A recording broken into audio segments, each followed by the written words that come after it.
Hello and welcome to the Heart of the Piano YouTube channel. Today I'm super excited to share with you guys a challenge that I set myself all the way back in lockdown in 2020. I challenged myself to learn Rachmaninov's hardest Etude-Tableaux, the Little Red Riding Hood one, in the shortest amount of time possible. This was quite the challenge for me at the time, and it ended up taking me round about 40 days of around 1 hour's practice a day. I video recorded every single moment of it.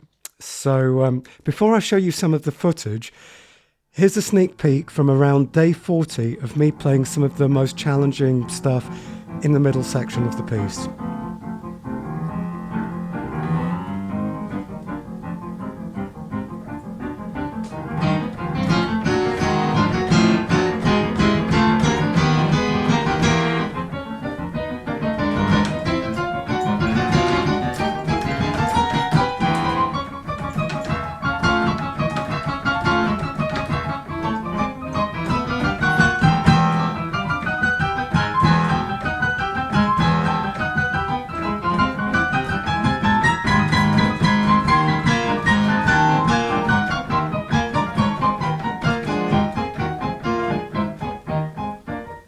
So not too bad, right?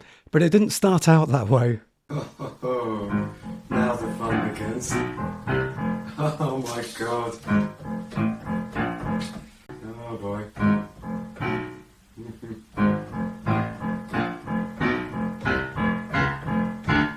Oh my god. Oh god. Why am I learning this?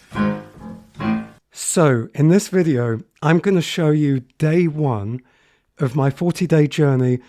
This video edited down from about 50 minutes of practice to around 30 minutes of practice, focusing on the most insightful and valuable moments.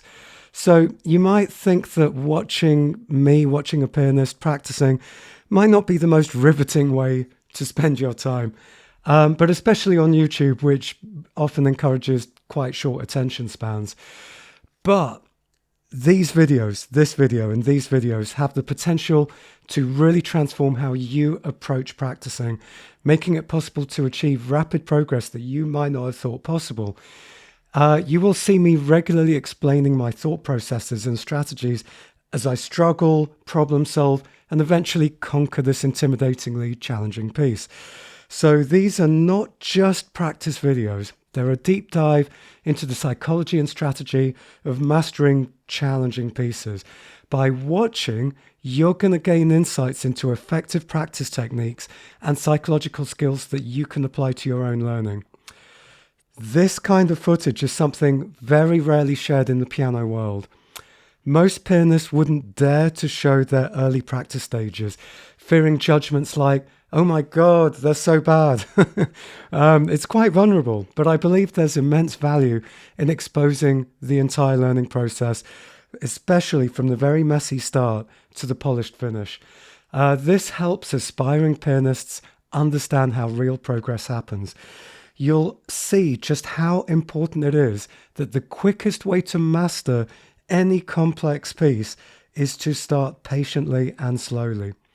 So, if you find this video useful and you'd like to see more in this series, it's like day 2 and onwards, please do let me know in the comments below if you want to see more videos in this series. So just a quick note, by the way, the sound quality of me practicing varies. I wasn't always using a great microphone, sometimes just the microphone on the mobile phone, but the insights and strategies are still always crystal clear. So if you're ready to transform how you approach learning difficult pieces, let's watch day 1 of the challenge. I'm going to start basically with the third page. My aim with this is to basically show you how I'm practicing. Now what's interesting is that when I'm being filmed, when there's a video running and I'm practicing, I feel myself tense up.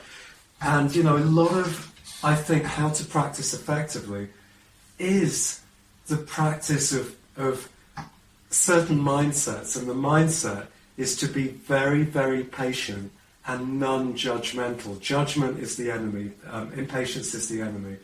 So I have to practice just not caring what anyone will think at the moment that they're going to watch me practicing that little bit.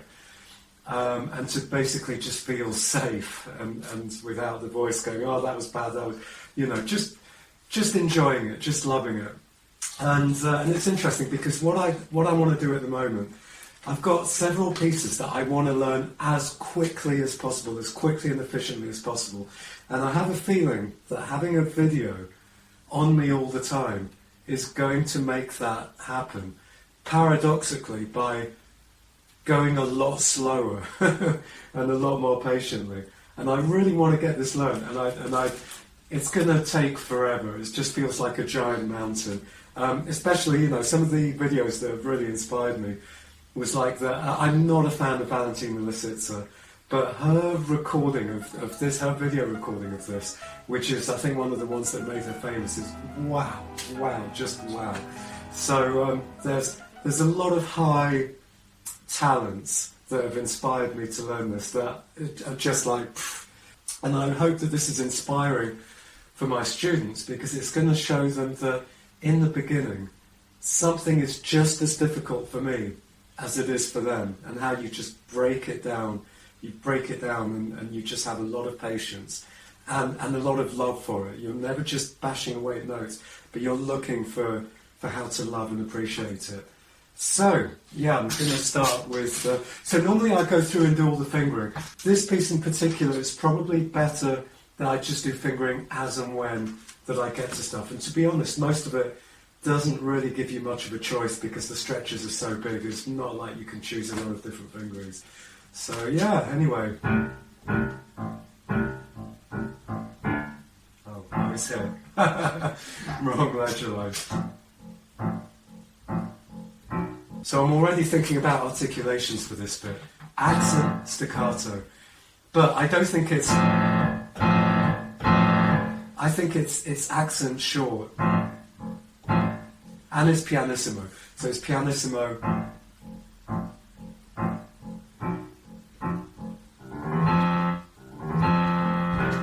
Yeah. So right from the beginning, get all these little details right.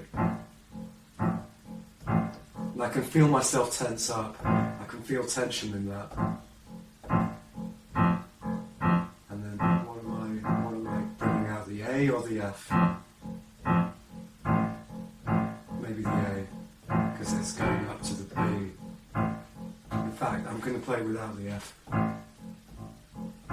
And I'm already in my mind trying to imagine what's the perfect sound that I want for this. And maybe I'm imagining double basses and cellos, and I'm thinking orchestral textures, and maybe contrabassoons, and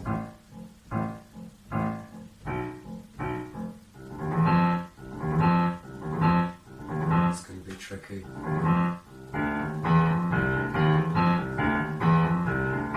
I can feel tension in my shoulders and neck just being watched.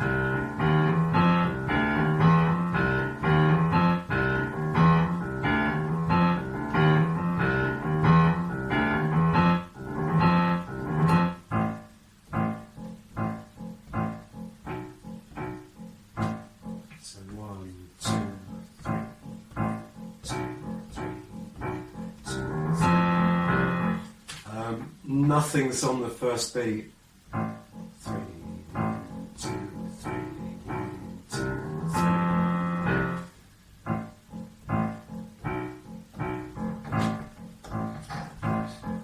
How to make this happen without tension in the shoulders? Very hard. It's like, because the mood is like... But I don't want to... Sorry, I love this business, but I don't want to look like Boris Giltberg, hunched over, because it's not...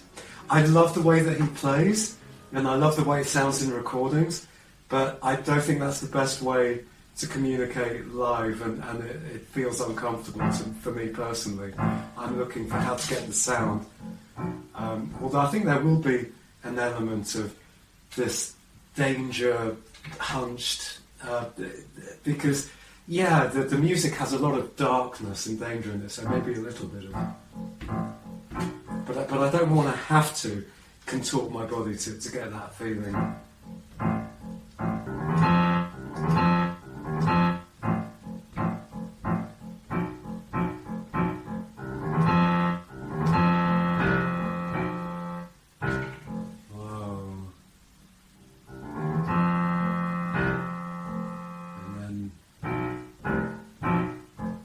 tricky. Emphasis on the bottom note, emphasis on the top note. Practicing how to make that chord weighting with a very relaxed, floppy wrist.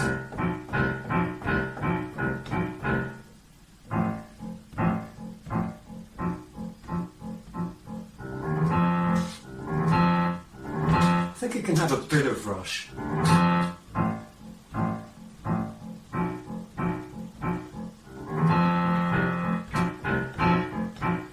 Oh! Isn't that beautiful? Isn't that just... Oh, I love that.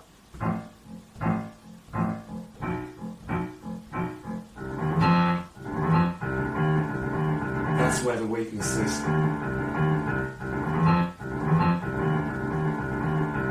Oh, that's horrible. Oh my god. Now I'm in self-judgment about my evenness of fingers 5, 4 and 3.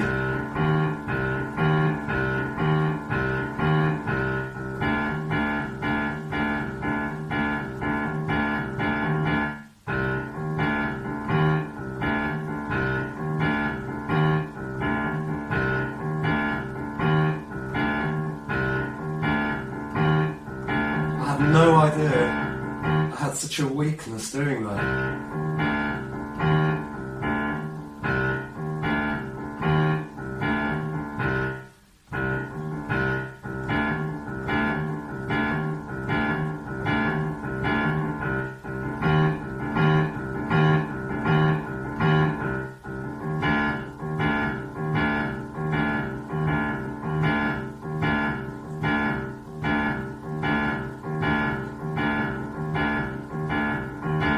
Shifting accents, really good way of getting evenness.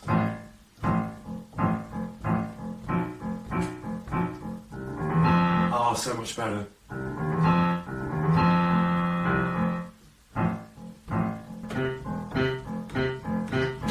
I hate jumps.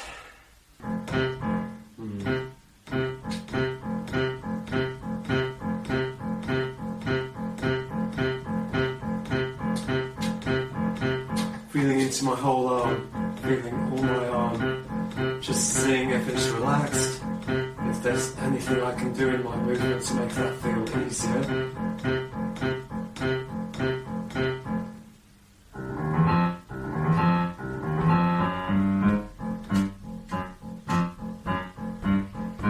Absolutely imagining contrabassoons and bassoons at that moment.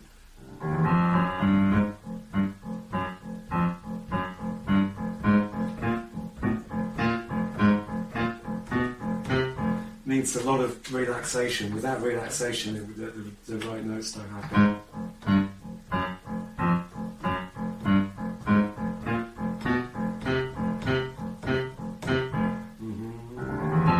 Oh no.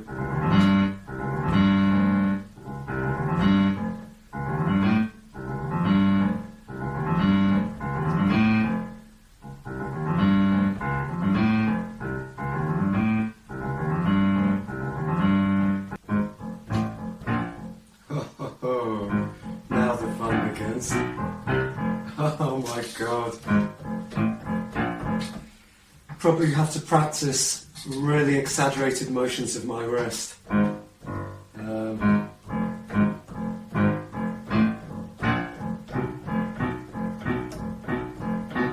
boy.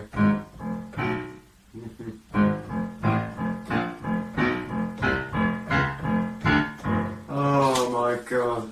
Oh god. Why am I learning this?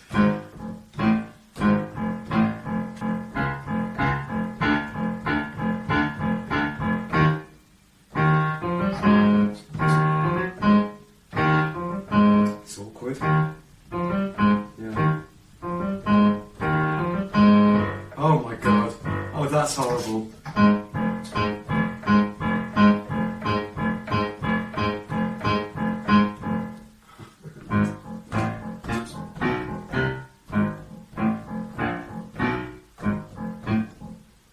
I suppose one way to practice it is just in, oh, I know what I need to do, little finger. Oh, God. Oh, yeah, the little finger's the weakness.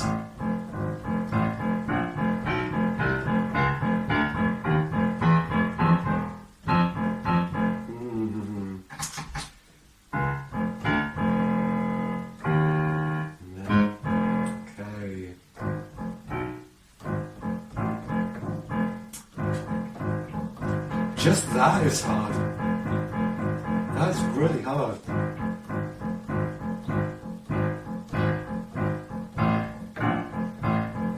Oh my God.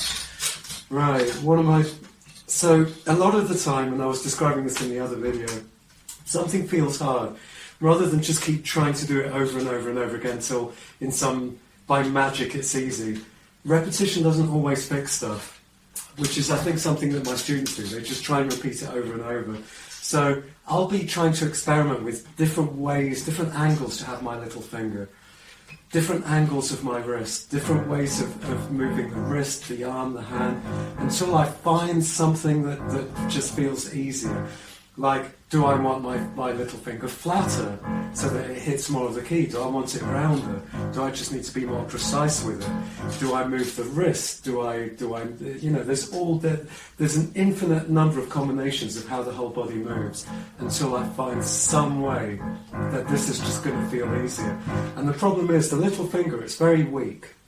And so trying to get this to happen, trying to land on black notes from nowhere on the little finger is really hard. Yes, it's octaves, but then the problem is you've got the octave and then the little finger on its own. So really, it needs to be able to have just the little finger.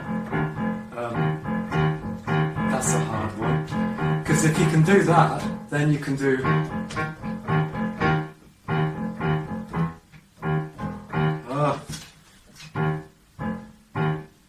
It's all about learning feelings. You've got to learn what this thing feels like.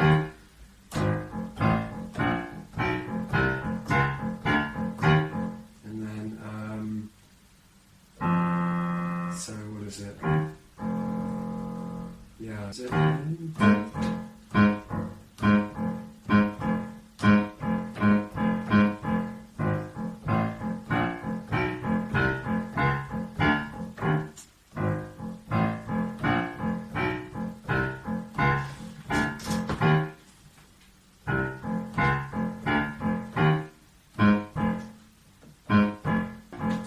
Myself really tense. The problem is I often have the television on in the background, so that the TV's on, and then I'm listening, I'm really listening, I know the sound that I want, but I'm relaxed, and at the moment I can feel myself getting a little bit grasping, and I want this, damn it. And I've just got to chill out, just enjoy it, enjoy the process. I can feel myself just going, oh my God, why can't I do this? I need to do it now. This is what's wrong with sort of the way so many of my students practice. It just takes as long as it takes. You just needs patience. And again, like as I was saying in the other video, a lot of the time you get diminishing returns. There's no point practicing and practicing and practicing. A lot of the time, you need to just have a night's sleep. You do a certain amount, you sleep, and during sleep, the brain rewires itself so that becomes easier. So there comes a certain moment at which I'll need to just stop doing this. Well, that's not bad. I'll need to stop doing it and then just sleep so that my brain can rewire itself for that.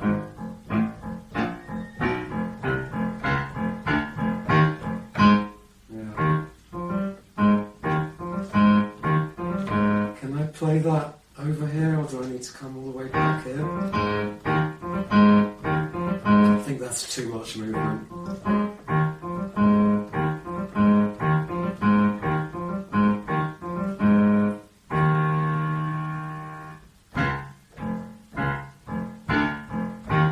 No.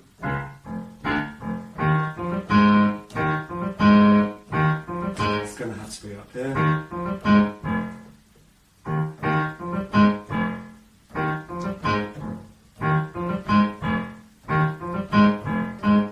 If I come back and then there's just too much jumping, it's very hard to squeeze into that space without hitting the F sharp. I can feel myself getting impatient.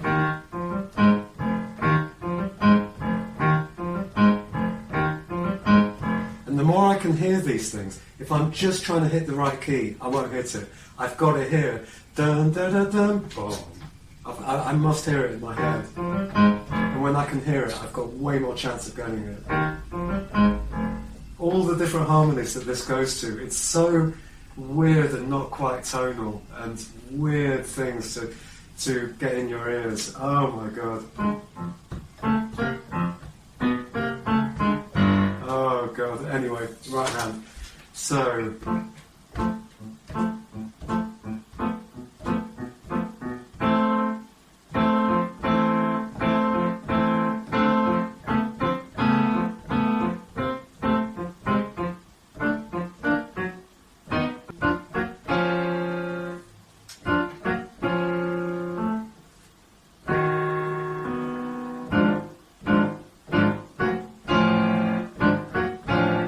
Such hard harmonies to get in your ear. Oh, this is why this is so difficult. It's just such difficult music to understand harmonically. It's like it doesn't quite have functional harmony anymore. It takes ages for the sounds to really get in your ears. And then, yeah, this E flat needs to sound as if it's carrying on. Oh my god. It's almost like Shostakovich or something. It's amazing.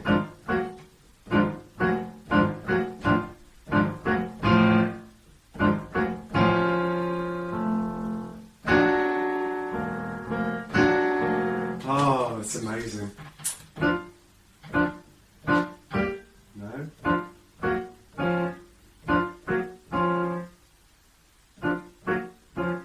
So at the moment, before I can really start practicing it, I've got to know what it is I'm aiming for. I've got to know the sound that I'm aiming for. So I'm just trying to play through as much as I can. Just enough that I can to build up a really clear idea in my mind of how I want this right hand to sound. So I'm not just going to start just learning notes. I need to know the feeling I'm aiming for. And fine, like here, it's fairly obvious, but then here, how much do I want to hold these down for?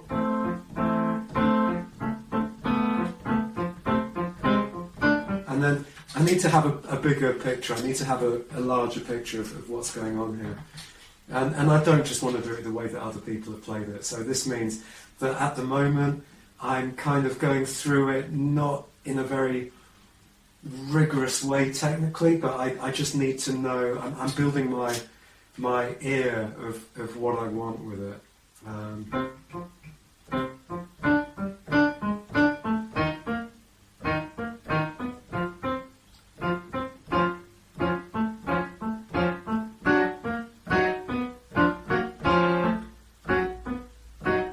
Oh, they are amazing harmonies.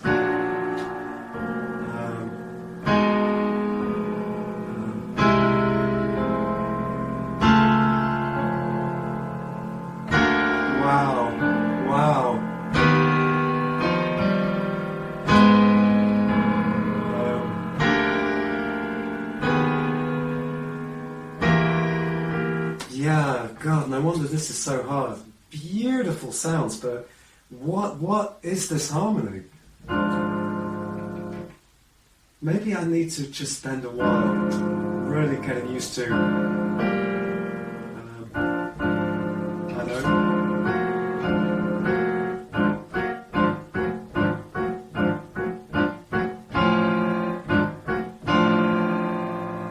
No, wrong way around.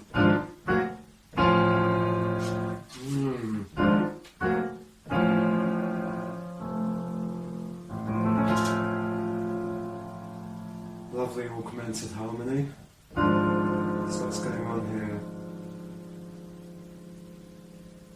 I mean, a lot of this is it's like horizontal, in that it's not necessarily functional harmony. But if there is functional harmony, I want to know what it is. Whoops. That's just augmented.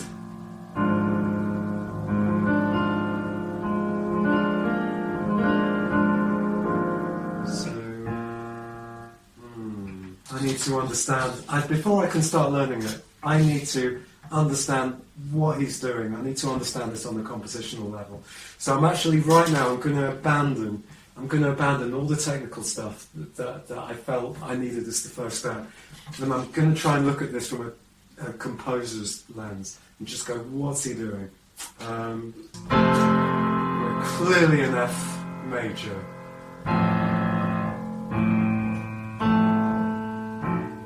This is like F Lydian. Very Prokofiev. It's very, very Prokofiev. Oh, and he's very happy to have realized he's chord with a sforzando.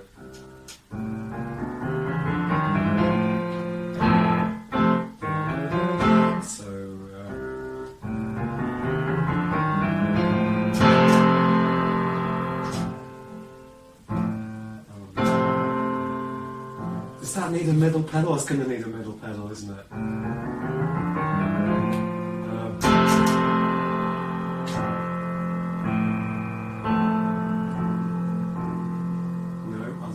So, although middle pedal doesn't like that. Yeah, how do you keep all these multiple lines going when everything's pianissimo and staccato? Wow. And then, right. I've never noticed hanging on to that A.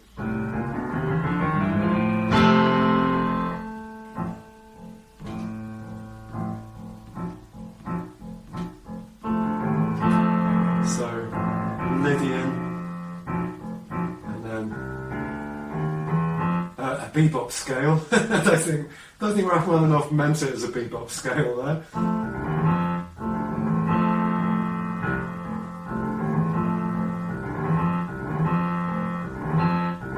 But in jazz, well anyway, yeah. So we've got weird non-classical stuff going on. It's major, and then what key?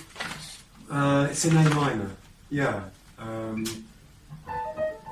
Although it never really settles on A, does it? You've just got these big wolf chords at the beginning that are A minor, and then it just goes off all over the place until it comes back onto A minor, and then it keeps emphasising the A, but everything's just all over the place. And then we come to the relative major. Aha, big relative major. But suddenly it's dark. And then we're back to this repeated A. It's like, are we in the major or are we actually in this sort of very spooky, scary minor? And it's almost bitonal. It's sort of like almost got this because I think of this. Well, I don't know anyway. I'm not sure I know what I'm talking about here, but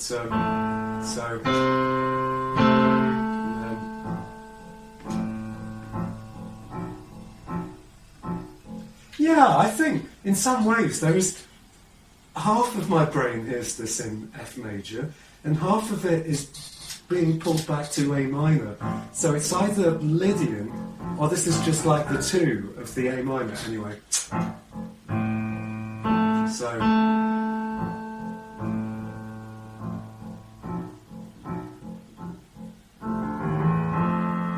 So instead of this being a bebop 5/6 flat 7/7/1, actually in the context of A minor, it's 3/4 sharp 4/5, and then back to the relative major 1. That makes more sense because I've never encountered the concept that something can be bitonal with both its major and its relative minor.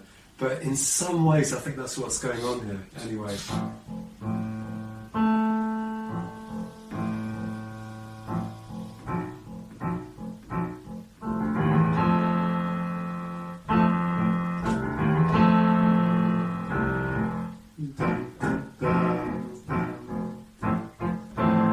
It's almost like a little, it's very Greek, little gnomes, or not gnomes, what would it be, sort of, not trolls, but little evil things, sort of, anyway. something from a fairy tale other than the wolf, which isn't very benign.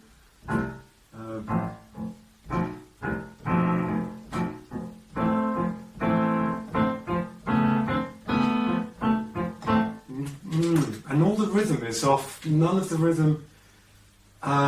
It's not in 3 anymore, I don't think, and nothing's happening on the beat. It's like the march of the little evil things in some kind of weird fairy tale.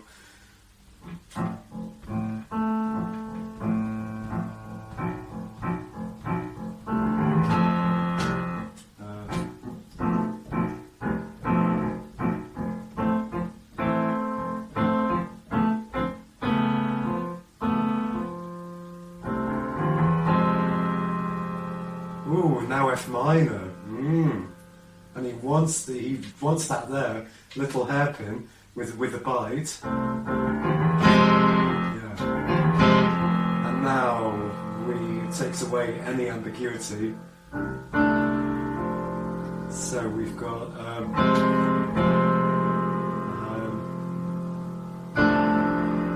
and then he puts the major back in the following chord. What?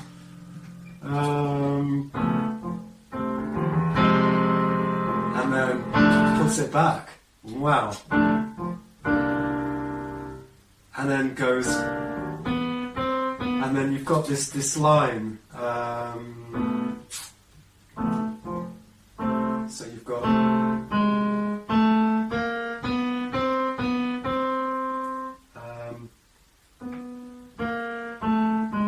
Right. So at this point, it just goes, do you know what? No more functional harmony. Now I'm just going to pull things chromatically. So we've got.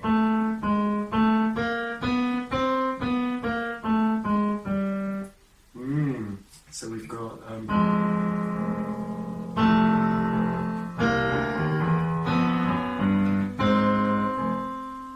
then back.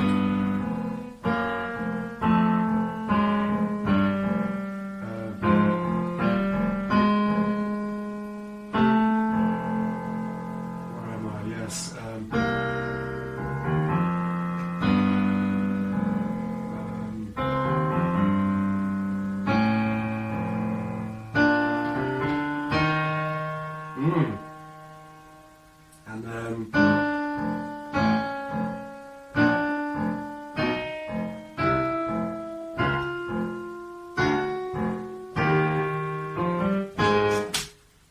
that makes so much more sense to me now. It's not functional harmony, it's following that chromatic line. And that's why that happens there. So you've got the E flat, the D flat, the D natural,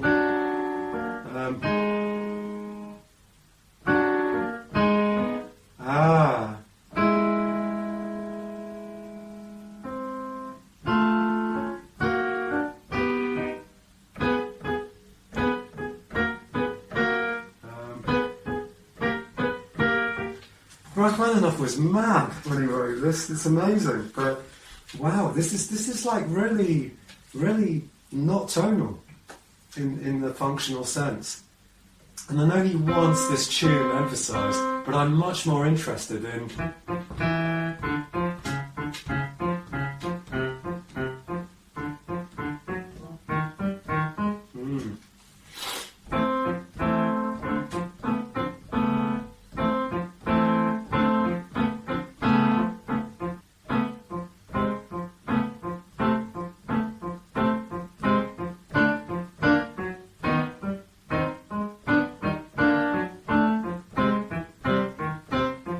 Like it's going to take forever for my ear to be able to remember all these subtle harmonies because they're so unusual.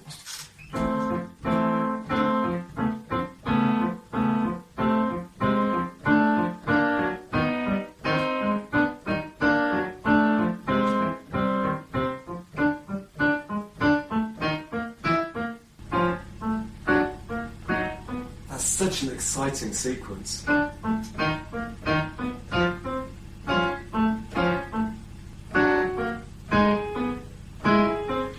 Yeah, there's no point even trying to learn all this until my brain's made sense of these harmonies, which means that I'm going to mark. It's basically, we're in F and I'm marking. We are in basically F stroke A minor in brackets. And then there comes a moment at which we break out into non-functional. And at that point, I've got to get these harmonies in, these chords in my ears. So I'm going to try and block it. And then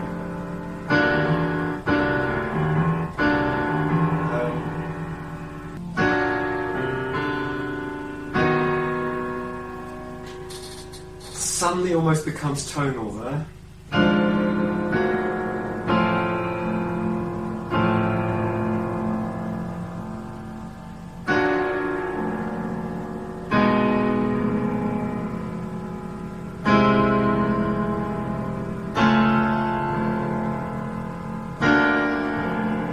So they're just shifting up chromatically. No. Is that right? Yeah, so here just goes, they're just augmented triads going up chromatically. Okay, so augmented triad. Augmented triad goes up a step in the right hand. No, that's no one step, so that's augmented.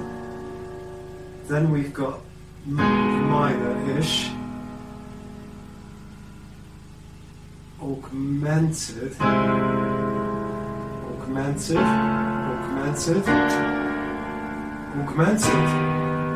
Okay.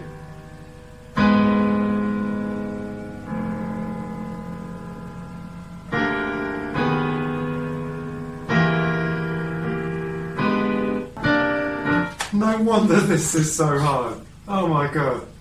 Yeah.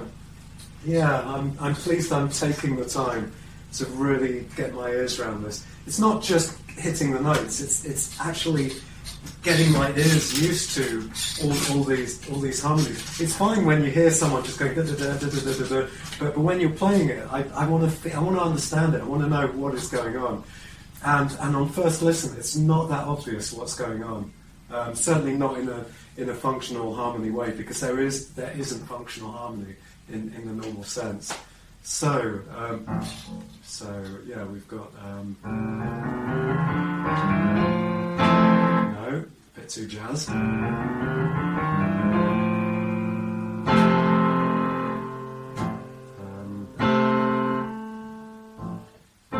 then when do you let go of that C? Do you let go straight away? Do you hold it and then go?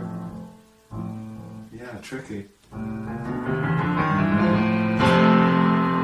Hold on, let go.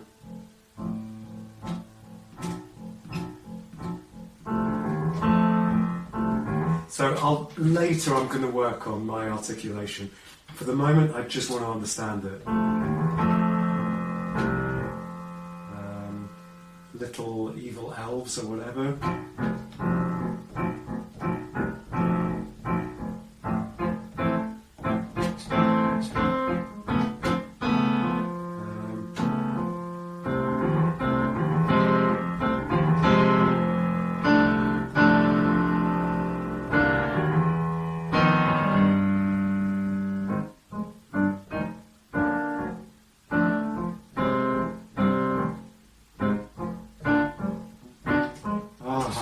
Oh, this piece, God, I love it when I start getting excited about a piece. It's so satisfying. There's augmented triads everywhere. Instead of going, it's more like, I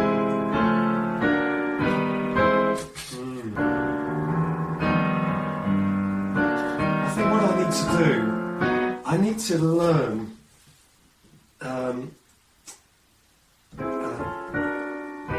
because I'm not too good at getting all my augmented triads. I'm certainly not with the bottom doubles. The more I know these, the easier this piece is going to be. Let's start down here, right?